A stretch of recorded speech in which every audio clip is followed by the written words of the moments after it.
Fed Chair Jerome Powell told lawmakers today it's no question higher interest rates are making it harder for Americans to buy homes. He said tighter monetary policy is impacting the U.S. housing market and that the best way to combat it is to bring inflation back down to the Fed's 2% goal.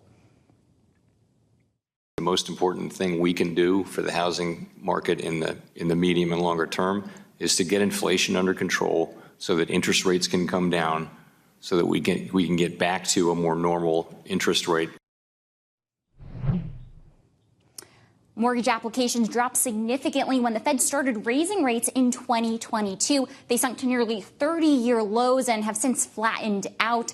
New mortgage application data out today continued that trend. But Powell did point out one thing the Fed can't control, which is what's become a shortage of affordable housing units in parts of the market that need them the most. Housing costs and availability are becoming top issues in 2024. Here was the White House's response when Jared Bernstein last joined you both here on Balance of Power.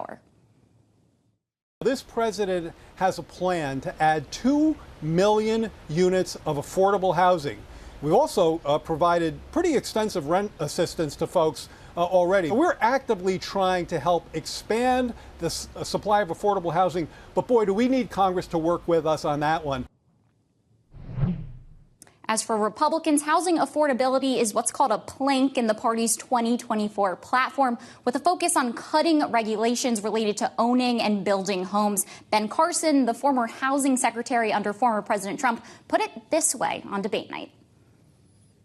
We worked very hard to decrease some of the regulatory burden to make homes more available, to decrease the cost, and to look at some alternative factors for determining who is eligible, for instance, for FHA loans.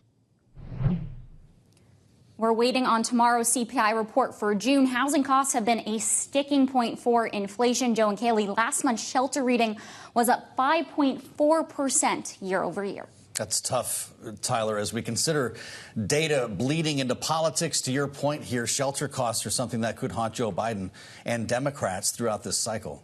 Right. Well, I had the chance to catch up with Senator Sherrod Brown, a Democrat from Ohio, and, of course, the chair of the Senate Banking Committee, which questioned Jerome Powell yesterday. He told me after that hearing that housing costs are one of the top concerns he's hearing from constituents on the campaign trail. And that's part of why he made it such a focus of his questioning during the testimony. Now, of course, as you were talking about with Senator Bill Hagerty, a Republican, just a short while ago, Republicans are really urging Chair Powell to remain data-driven and not to have any political influences. Of course, the Fed maintains that they are independent.